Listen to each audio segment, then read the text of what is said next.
going to the library. Canadian Scout, how dare you go into the library? That's it. Doka. Oddawaj hajs, czulu. For Don, but John gave us rehab instead. Yep, 6 months and 2 days on the wagon. We finished that with television and music because the line has been kind of blurred between those two of late. We all know about the success of music videos, but what you may not know is that one popular show is using the video theme, as you might wish, to propel them to success. The show, of course, is Miami Vice, now rated #2, just behind NBC's other hit. I was going to say, they know. The Cosby program. So let's join the stars of Miami Vice. They've just come from a long day of shooting down in Miami, and left to right they are Philip Michael Thomas and Don Johnson. Hi, guys. How you doing? Hey Brian. Your day kind of parallels ours. Now, we're still going up here, and it's well into the night Eastern time. When did you get started? Well, we started late today, actually. Yeah. We're going well into the night tonight. Wee hours of the morning. Yeah.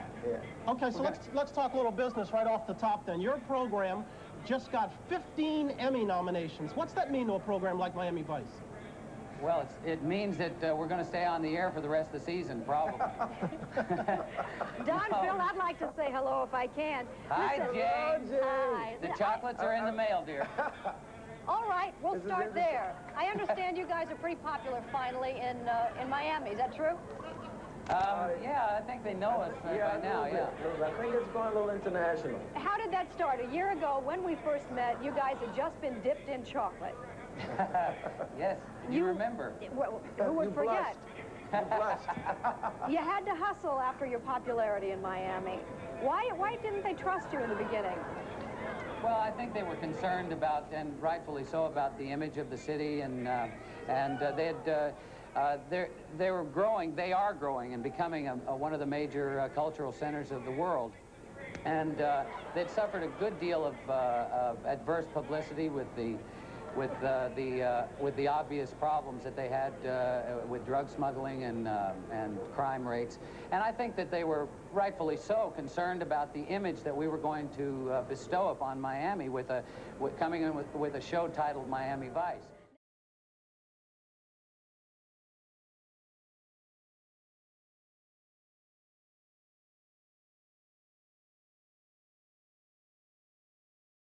The new data are for the largest metropolitan areas in the United States, and what we show is that the sweeping diversity that the census has shown for the whole United States is really super important for these large metropolitan areas. 98% of the growth in the last 10 years in the nation's largest 100 metropolitan areas is from minorities, and that's huge. It's a much bigger factor in these large metros than they are for smaller places, for rural places. And these places really are going to be the laboratories for change and for understanding this change that will disseminate out to the rest of the country.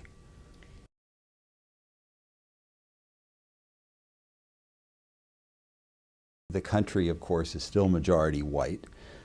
Even the large metropolitan areas are majority white. 57% of the total population of these large metropolitan areas are white, but that's down from 71% in 1990 and 64% in 2000. So it's a rapid change. There are 22 areas that are minority-majority, or majority-minority, however you want to say it. Their whites are under 50% of the population, and that's up from 14 in 2000. Among the new ones are New York, the entire metropolitan area of New York, not just the city, but the whole metropolitan area. Same as the whole metropolitan area of Washington, D.C.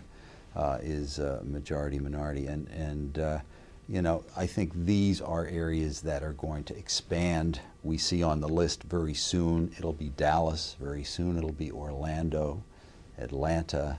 Before the next census it'll be Chicago, it'll be Austin.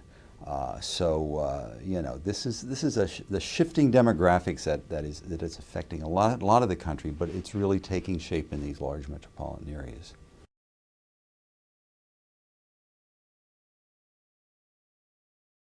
Well, I have talked about the cultural generation gap that's emerging in this country from a demographic origin. This census has shown for the very first time that we have almost got to 50% minority among the births, people under 1 year of age that are enumerated in the census. In fact, since the day the census was taken, we have probably tipped over that point because it was 49.8% minority.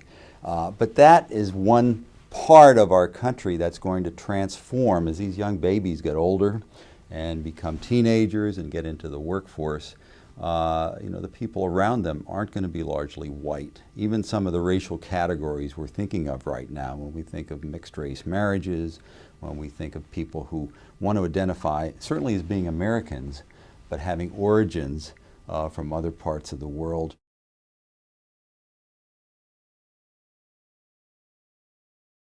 So the generation gap I see playing out in, say, the immigration debate in parts of the country where older people see young folks coming into their school systems, see them on the street, are a little bit worried about change in America. I mean, this isn't new. We've seen this in our past history, back 100 years ago in the earlier waves of immigration.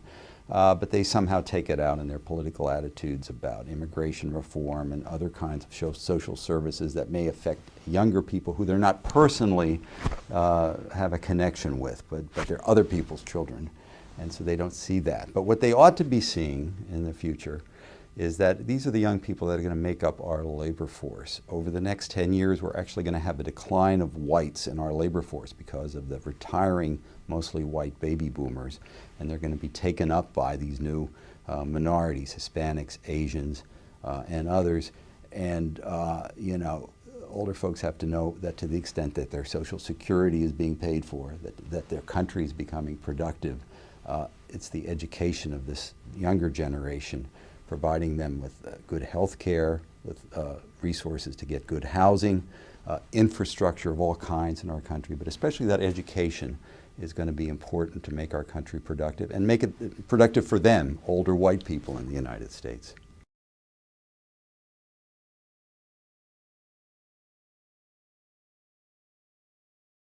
Follow me, would you? Here we are. The Maximizer Relaxifier. Just one little zap sucks out all of the angles and frustrations and leaves the subject filled with peace and love. All right, let's crank this sucker up. Come on, buddy. I'm sure it's perfectly safe.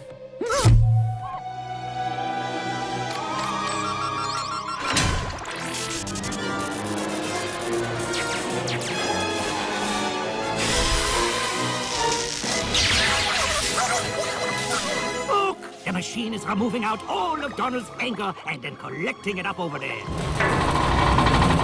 Oh boy, that's a lot of anger.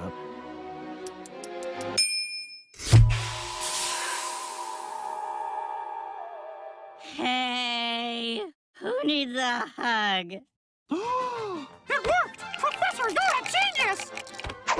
Hey, buddy. Donald, this is amazing! You even sound different! I just feel so happy and relaxed. This was a great idea. You're finally the fella I always knew you could be!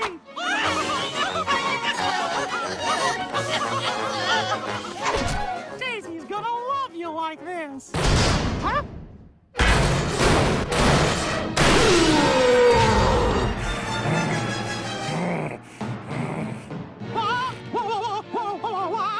That hasn't happened before. Hey, you.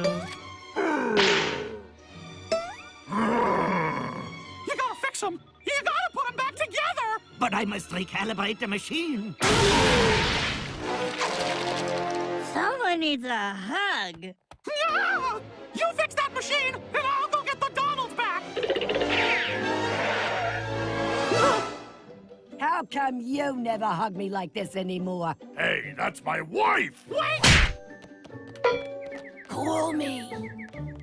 Where'd the other Donald go? He went that way. We got him! I love you, buddy. Yeah, I love you too. Oh, wait.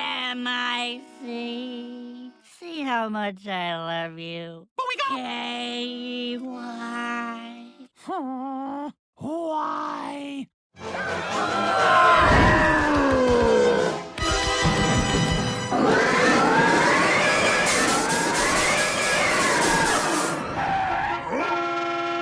Hey, Chucklehead, you're blocking the route of my new sports car. Uh-oh. Not cool, bro. What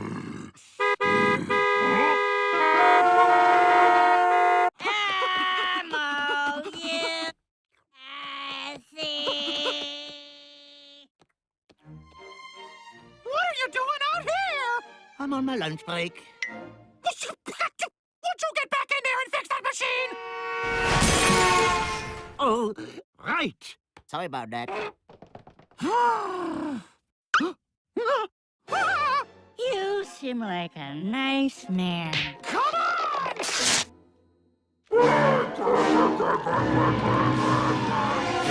Oh, no! You again? Say goodnight, Romeo. Why, you lousy...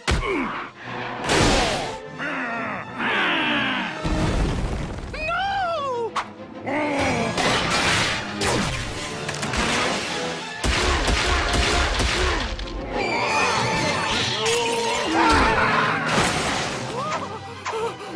How can this get any worse? You dirty rat! Daisy? What have you done to my Donald? I was trying to make things better! Well, this isn't better! I need TV for my bunghole. TV for my bunghole? I need TV for my bunghole. TV for my bunghole? I must get TV for my bunghole. TV for my bunghole? Yeah.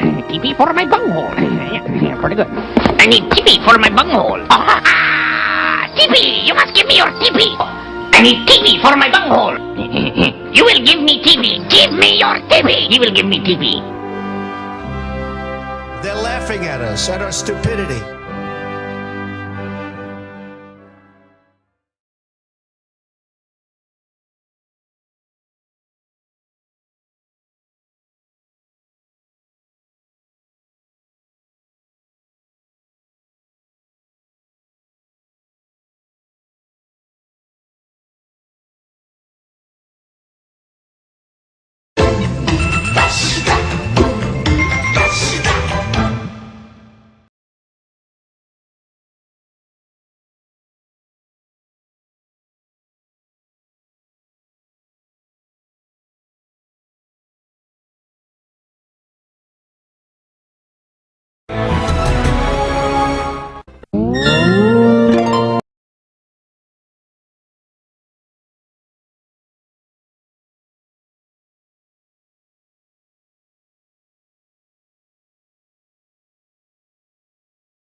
You need money for the meter, money for the toll. Don't turn on the heater, daddy's on the dole. They tell me that the devil pays good money for your soul. We don't got no dough. Tell me there's $1 in the pocket of your jeans. Need money for the baby, the bacon and the beans. I'd buy you a dozen roses, but I just don't have the means. Don't got no dough. Sorry, Mr. Landlord, I cannot pay the rent. Run down to the bank and ask them where my money went. Then come back and tell me just who overspent. Mister, let me tell you, I blame the government.